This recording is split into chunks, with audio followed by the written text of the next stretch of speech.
Hola a todos. Hace bastante tiempo publiqué varios vídeos en los que mostraba un mini soldador portátil para soldadura por puntos, en particular, para baterías.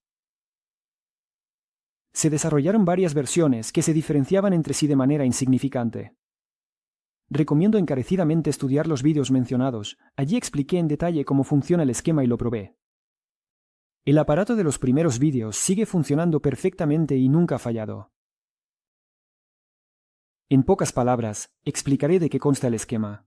3. Componentes principales. Un temporizador NE555 que genera un pulso único al presionar el botón.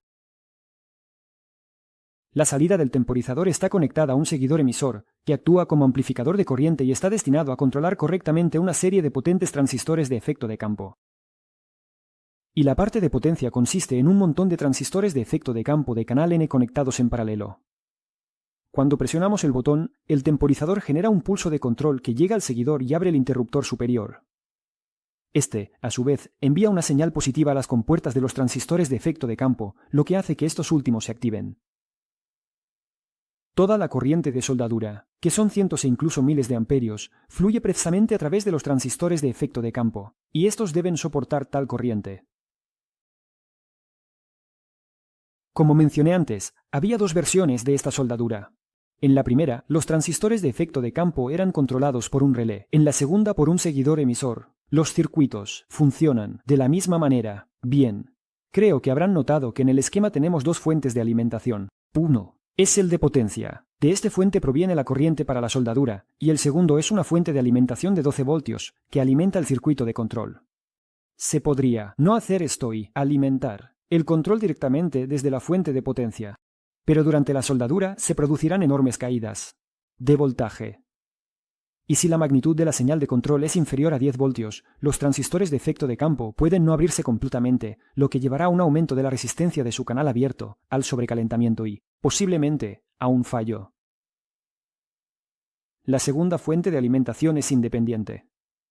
En mi caso, es una batería de níquel-cadmio de 12 voltios. ¿Por qué hice otro vídeo sobre este tema si ya se había dicho y mostrado todo? En primer lugar, el aparato se ha vuelto aún más compacto, ya que decidí intentar montarlo todo con componentes SMD. Y la segunda razón son estos maravillosos barriles. Son ionistores, o supercondensadores. No voy a hablar de ellos, ya que todos lo saben todo. Son en parte una batería, en parte un condensador. A diferencia de los condensadores, teniendo tamaños similares, los ionistores pueden tener una capacidad colosal. Estos ejemplares tienen hasta 500 faradios. Todavía están lejos de ser baterías. Pero los ionistores tienen además dos enormes ventajas.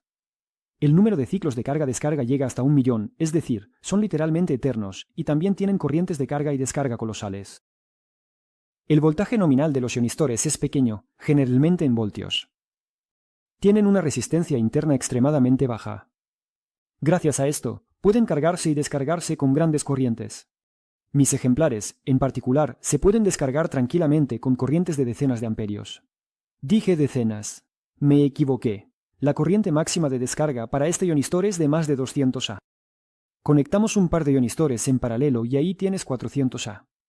3 ionistores, 600 A y así sucesivamente. En resumen, ya entendiste la idea. Probemos la soldadura con ionistores, y nuestro esquema es un temporizador con un conmutador de potencia. Presionas el botón, la corriente de los ionistores pasa a través de los interruptores de campo hacia el punto de soldadura. Pero antes de que lo hagamos, un poco sobre los componentes del esquema y de lo que es capaz. Transistores de potencia. En nuevo se utilizaron transistores SMD06N03. Son interruptores de campo de canal N de bajo voltaje de 60 A, con una corriente de impulso breve de hasta 280 A. Los transistores son de solo 25 voltios, pero para nuestros propósitos es más que suficiente. Estos transistores fueron elegidos por una razón. En primer lugar, los conseguí gratis, ya que los desoldé de placas base antiguas, y en segundo lugar, el objetivo inicial era montar el aparato utilizando componentes SMD. En tercer lugar, las características de los propios transistores. A diferencia de otros MOSFET potentes, pueden ser controlados con un voltaje más bajo en la puerta. Si miramos la documentación técnica, veremos que Ya con voltios en la puerta, el transistor está casi completamente abierto y la resistencia de su canal abierto es de solo 9 m, mientras que con 10 voltios en la puerta es de 6 m. Y esto es incluso menos que en los transistores populares RF3205. Y cuanto menor sea la resistencia del canal abierto, menos se calentará el interruptor. Pero, menos no significa nada. Los transistores se calentarán, ya que por ellos fluyen corrientes colosales, aunque sea de manera breve. Asegúrate de proporcionar una refrigeración adecuada para los transistores. En mi caso, la refrigeración no es la mejor. Es un polígono de contacto masivo, estañado y reforzado con alambre de cobre. Pero eso no es suficiente. La placa está diseñada para la instalación de 8 transistores. De ellos, en mi caso, solo se han instalado 6, pero creo que para empezar es suficiente.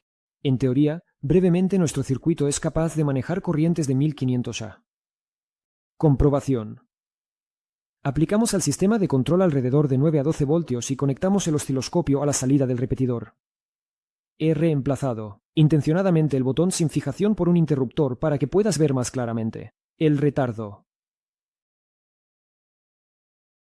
En el osciloscopio podemos observar dos picos, uno superior y otro inferior. El repetidor funciona correctamente. Luego, en el osciloscopio, eliminamos la corriente alterna para entender cuál es la duración mínima y máxima del pulso, y por lo tanto, el tiempo de soldadura.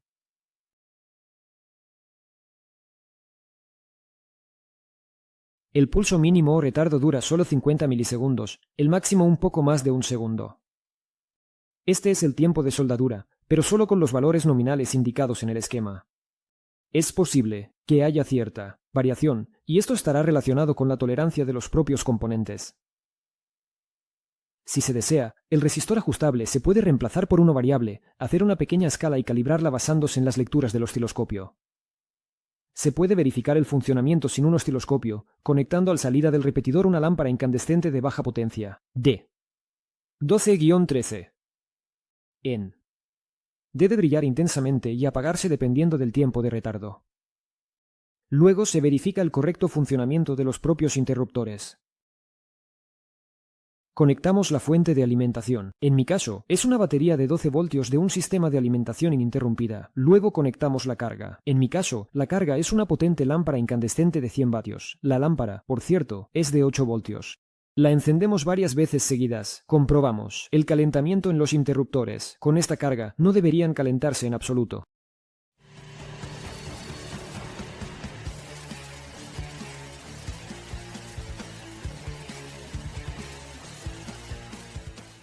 Todo funciona como debe.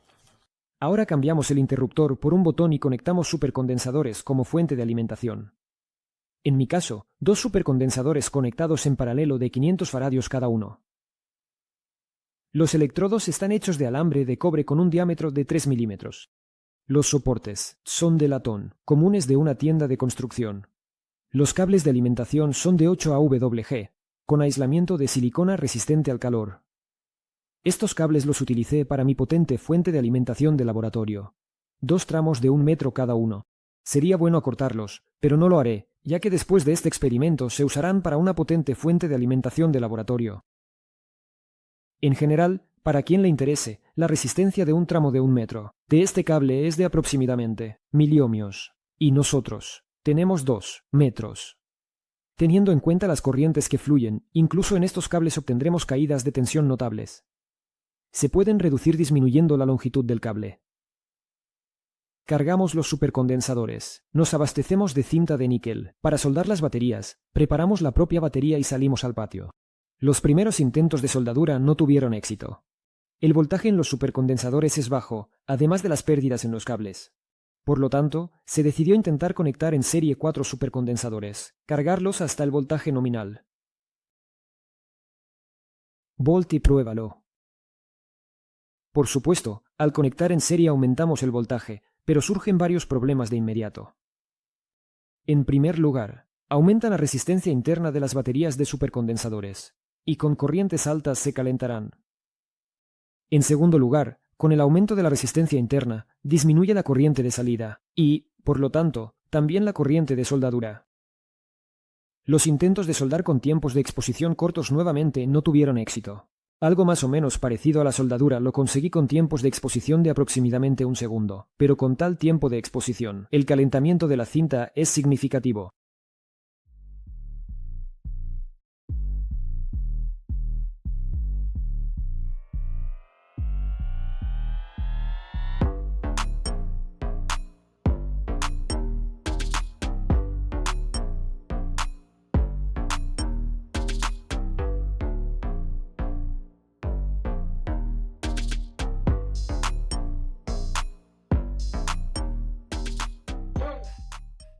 Arrancar la cinta solo se puede, por así decirlo, con fuerza bruta. Justo después de estas pruebas, verifiqué el calentamiento de los transistores y los supercondensadores. Los transistores están fríos, a poco más de 30 grados, pero los supercondensadores se calentaron hasta 45 grados. Pero hay que tener en cuenta que, en un corto periodo de tiempo, los cargué unas 10 veces, con corrientes de 20 amperios y los descargué con corrientes de 60 a 80 amperios. Luego cargué la batería de supercondensadores y la conecté a una carga de balasto. La corriente no supera los 60 A. En caso de cortocircuito, no supera los 80 A. Esto, claramente, es insuficiente para soldar. Pero aquí hay que entender que la aguja del medidor no es tan rápida. Y, naturalmente, no es capaz de registrar los valores pico de corriente, pero para una evaluación visual de la situación es suficiente. Tenía a mi disposición 6 de estos supercondensadores de 500 faradio. Si cada dos se conectan en paralelo y luego 3 de estas configuraciones en serie, será mucho mejor. Pero eso ya es tema para otro vídeo, ya que habrá un desarrollo posterior de este proyecto. Bueno, de todas formas, ya mismo podéis descargar la placa del archivo, encontraréis el enlace en la descripción. Montar el circuito, encontrar baterías modelo de alta corriente 2C o 3C, conectarlas al circuito y soldar baterías a gusto. El circuito funciona muy bien, solo fallaron los supercondensadores. Y unas palabras sobre el desarrollo futuro de este proyecto. Imaginad un aparato de soldadura autónomo con un peso no mayor a 300 gramos. El aparato consistirá en una batería de iones de litio, supercondensadores, un módulo de potencia con transistores y un sistema de carga para los supercondensadores. Las baterías cargarán los supercondensadores con una corriente bastante alta, y los propios supercondensadores participarán directamente en la soldadura. Con este enfoque, se puede prescindir por completo de una segunda fuente para el sistema de control, ya que se planea hacer que, en el momento de la soldadura, las baterías principales se desconecten, y el voltaje de ellas podría redirigirse al circuito de control. En general, apoyad el desarrollo de este proyecto con vuestro me gusta y compartid el vídeo con amigos. Por hoy, eso es todo. Encontraréis todos los enlaces necesarios en la descripción. Y con esto me queda despedirme. Con vosotros, como siempre, estuvo Casian acá. Y hasta la próxima. Adiós.